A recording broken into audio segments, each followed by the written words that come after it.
à Mossoul, en Irak, d'un metteur en scène qui s'appelle Milo Rao, qui a fait une version d'Oreste pour parler de l'État islamique, parler du pardon, comment est-ce que tu pardonnes à tes bourreaux, à ceux qui appartenaient à l'État islamique, parce que tu dois continuer à vivre avec ces gens-là même après le mouvement. Donc évidemment lourd et très passionnant. Schill a écrit avec Loresti il y a 2000 années une tragédie sur le cercle de la violence qui ne s'arrête pas, où on peut mettre ça en scène, que ça donne du sens, que ça se réalise cette question. Parce que c'est une question difficile, le pardon. Mossoul, l'ancienne capitale de... Alors là où il y a encore 3000 personnes de l'État dans la ville, ça pose vraiment la question, est-ce qu'il est possible de pardonner ces gens qui ont des milliers de personnes? Est-ce que c'est possible? Est-ce que c'est possible? Est-ce que c'est souhaitable?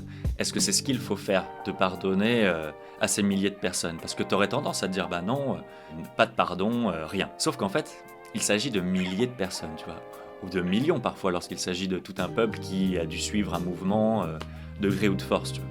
C'est très particulier comme question, très dérangeant, quoi. Vous vous rendez compte aussi à quel point ça pouvait faire sens, parallèle qu'on fait dans un monde grec antique, où en fait chaque cité est le fruit d'une conquête, chaque cité est en guerre contre des peuples voisins qui ont eux-mêmes une culture très forte, mais des cultures qui parfois sont antagonistes. Quand il y a hybridation culturelle, quand il y a un peu de fusion entre les peuples, il faut bien apprendre à se dire qu'on peut changer ensemble, tu vois. Sinon tu peux jamais faire peuple.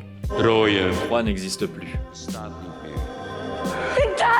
C'en est fini de Troie. Et vous voyez aussi à quel point le théâtre, grâce au texte, grâce à la métaphore, peut parler d'une manière pertinente. C'est-à-dire que quand elle crie Troie, à ce moment-là, tout le monde entend l'Irak. On a collaboré avec une quinzaine d'acteurs et de musiciens de Mossoul. Il pousse la démarche artistique pour qu'elle soit cohérente avec sa vision politique du monde. Les vidéos que l'on voit ont vraiment été tournées à Mossoul. En tant que spectateur, tu es quand même témoin de quelque chose qui y a vraiment été et qui tente d'être transmis. Mais c'est la tentative du théâtre, quoi. On dit que le théâtre ramène un peu les fantômes sur scène, mais en réalité, par prolongement, c'est aussi les absents, tu vois, les absents d'une manière générale.